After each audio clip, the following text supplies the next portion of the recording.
अस्सलाम वालेकुम स्टूडेंट्स। आज हम लोग सेकेंड ईयर बायोलॉजी के एक बहुत ही इंपॉर्टेंट टॉपिक के हवाले से डिस्कशन करने जा रहे हैं विच इज़ ट्रांसक्रिप्शन।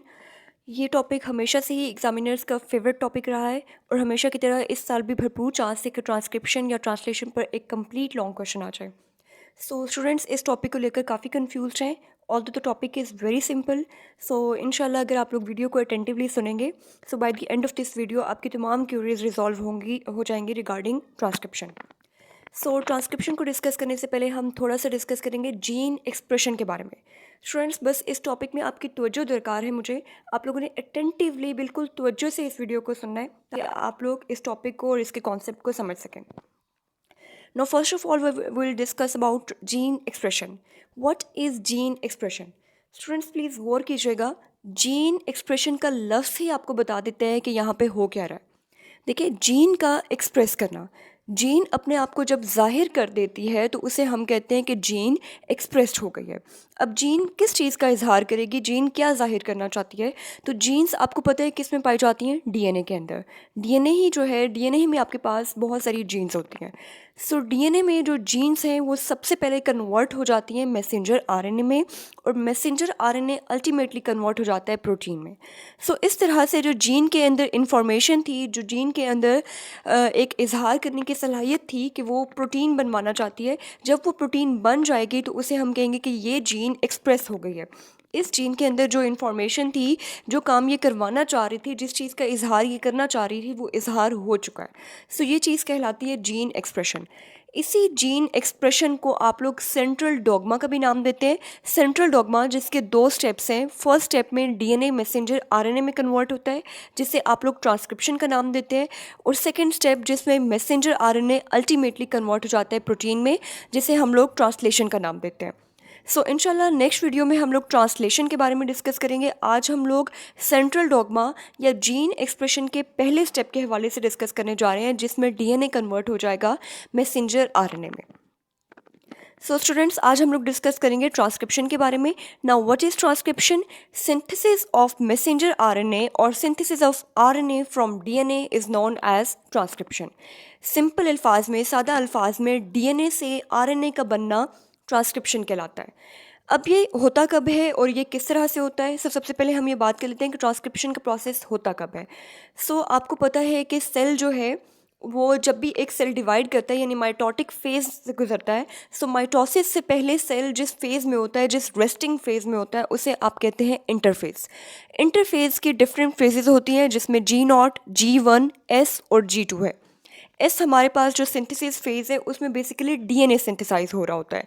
इस वजह से एस को छोड़ के बाकी तमाम इंटरफेज़ की जो फेजेस हैं, सब फेजेस हैं G0, G1 और G2, उसमें आपके पास ट्रांसक्रिप्शन हो रही होती है।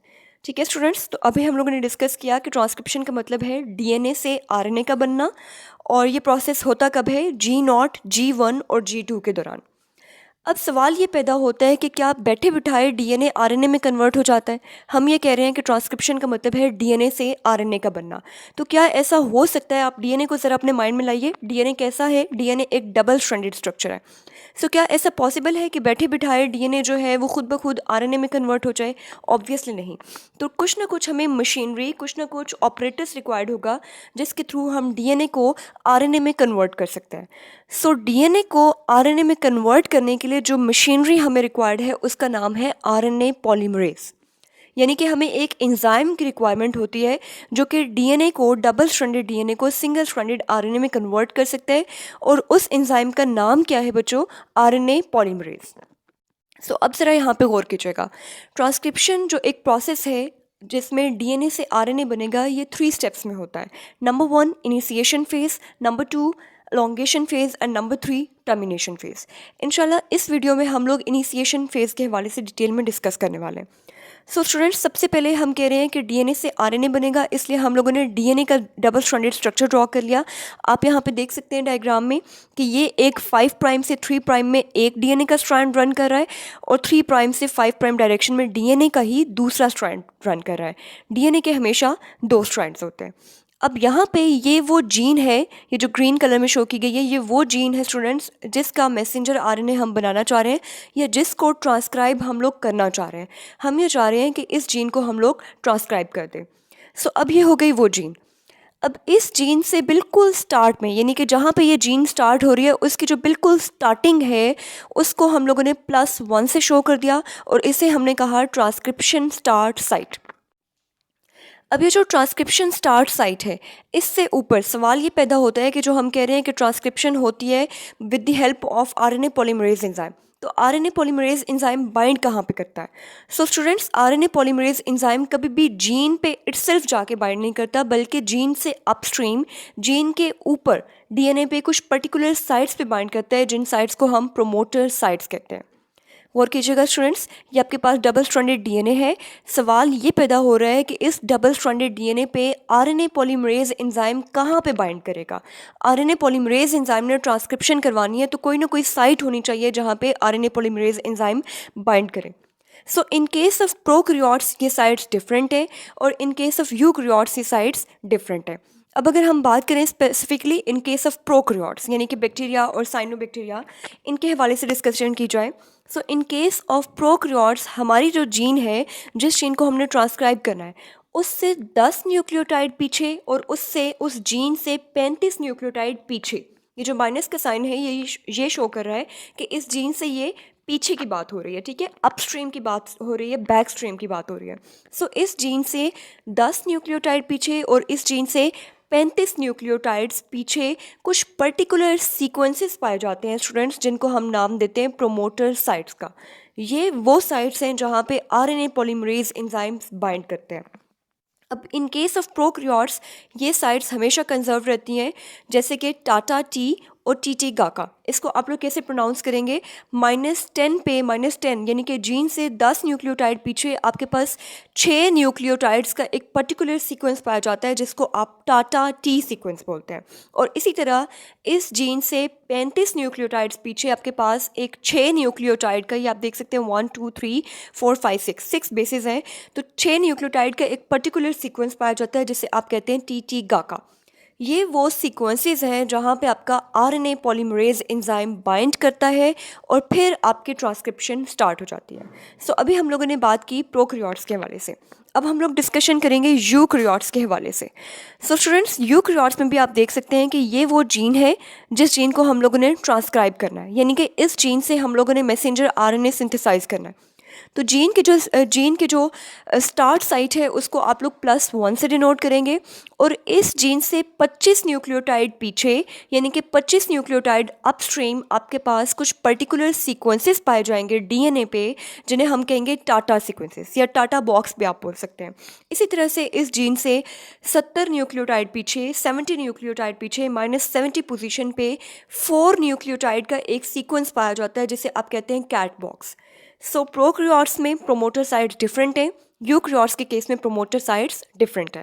प्रोकैरियोट्स के केस में प्रोमोटर साइट्स हैं -10 और -35 पोजीशन पे, और यूकैरियोट्स के केस में प्रोमोटर साइट्स हैं -25 और -70 सीक्वेंस पे। प्रोकैरियोट्स के केस में जो -10 पे सीक्वेंसेस हैं वो टाटा टी और -35 पे टी गाका सीक्वेंसेस हैं, जबकि यूकैरियोट्स के केस में -25 पे टाटा बॉक्स है और -70 पे कैट बॉक्स है। सो ये बच्चों वो साइट्स हैं जिन्हें हम प्रोमोटर साइट्स कहते हैं, और प्रोमोटर साइट कहाँ पे पाई जाती हैं? डीएनए में पाई जाती हैं। ये वो साइट्स होती हैं जहाँ पे आरएनए पॉलीमरेज एंजाइम बाइंड करता है। ऑलराइट, अब यही आपका मेन क्रक्स था इनिशिएशन के हवाले से, और अगर आपको ये पॉइंट समझ आ गया है तो आई होप कि इनिशिएशन आपकी डन हो चुकी है। अब आगे जो पॉइंट्स हैं वो बिल्कुल सिंपल से पॉइंट्स हैं। अब हम लोगों ने डिस्कशन ये करनी है कि अगर प्रोमोटर सीक्वेंसेस, सपोज़ हमारा प्रोमोटर सीक्वेंसेस जो हैं वहाँ पे आरएनए पॉलीमरेज एंजाइम बाइंड कर चुका है। अगर प्रोकैरियोट्स हैं तो -10 और -35 पे हमारा आरएनए पॉलीमरेज एंजाइम बाइंड कर चुका है, ठीक है, और इसी तरह से यूकैरियोट्स में भी। सो अब बाइंडिंग के बाद क्या होगा? सो स्टूडेंट्स, जैसे ही आपका आरएनए पॉलीमरेज एंजाइम डीएनए पे बाइंड कर जाएगा, उसके बाद ये जो डबल स्ट्रैंडेड डीएनए है ये कन्वर्ट हो जाएगा सिंगल स्ट्रैंडेड डीएनए में। डबल स्ट्रैंडेड डीएनए कन्वर्ट हो जाएगा सिंगल स्ट्रैंडेड डीएनए में, यानी कि डीएनए के जो 2 स्ट्रैंड्स आपस में एक दूसरे के साथ जुड़े हुए हैं ये एक दूसरे से अलहदा हो जाएंगे, जिसे हम लोग नेक्स्ट वीडियो में इंशाल्लाह देखेंगे कि किस तरह से ये स्ट्रैंड्स एक दूसरे से सेपरेट आउट हो जाएंगे, ठीक है।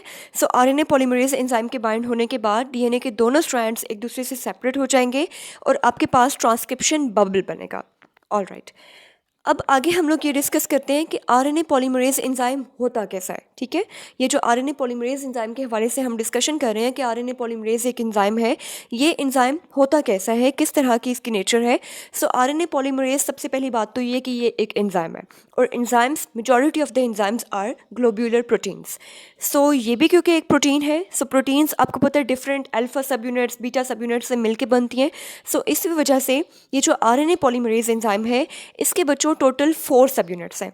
2 अल्फा सब यूनिट्स हैं जिनको ऑरेंज में शो किया गया है और 2 बीटा सब यूनिट्स हैं जिनको ब्लू से शो किया गया है, ठीक है। ये आपके पास 2 अल्फा सब यूनिट्स और 2 बीटा सब यूनिट्स पर मुश्तमिल एक एंजाइम है जिसका नाम है आरएनए पॉलीमरेज। अब जब इसमें 2 अल्फा और 2 बीटा सब यूनिट्स पाए जाते हैं तो इसे हम कहते हैं कोर एंजाइम। और समटाइम्स जब तक ये एंजाइम बच्चों यहाँ पे प्रोमोटर साइट पे अटैच नहीं होता, तब तक इसके पास एक एडिशनल सब यूनिट भी होता है। ये बात समझ रहे हैं आप लोग? जब तक ये एंजाइम आरएनए पॉलीमरेज का एंजाइम प्रोमोटर साइट पे अटैच नहीं होता, तो इसके पास एक एडिशनल सब यूनिट भी होता है, एक इजाफी सब यूनिट भी होता है, जिसे हम कहते हैं सिग्मा सब यूनिट या सिग्मा फैक्टर, ठीक है, जिसको ग्रीन में शो किया गया है। ये सिग्मा फैक्टर रिस्पॉन्सिबल है इस आरएनए पॉलीमरेज की करेक्ट पोजीशनिंग पे। आरएनए पॉलीमरेज एंजाइम को पता कैसे चलेगा कि मैंने जाके इस साइड पे बाइंड करता है with the help of sigma factor. Sigma factor correct positioning of the enzyme, यानी कि इसको पर्टिकुलरली एक पर्टिकुलर साइड पे अटैच करने के लिए रिस्पॉन्सिबल है। जैसे ही आपके पास ये एंजाइम प्रोमोटर साइट्स पे अटैच हो जाएगा, सो आपका सिग्मा फैक्टर रिलीज हो जाएगा। सिग्मा फैक्टर सिर्फ और सिर्फ इस एंजाइम को प्रोमोटर साइट्स पे अटैच करने के दौरान आपके रिक्वायर्ड होता है। उसके बाद ये सिग्मा फैक्टर यहाँ से इस एंजाइम से रिलीज हो जाता है। जब इस एंजाइम में सिग्मा फैक्टर मौजूद होता है तो इस एंजाइम को हम नाम देते हैं हॉलो एंजाइम का। और जब इस एंजाइम में से सिग्मा फैक्टर रिमूव हो जाता है तो हम इस एंजाइम को नाम देते हैं कोर एंजाइम का।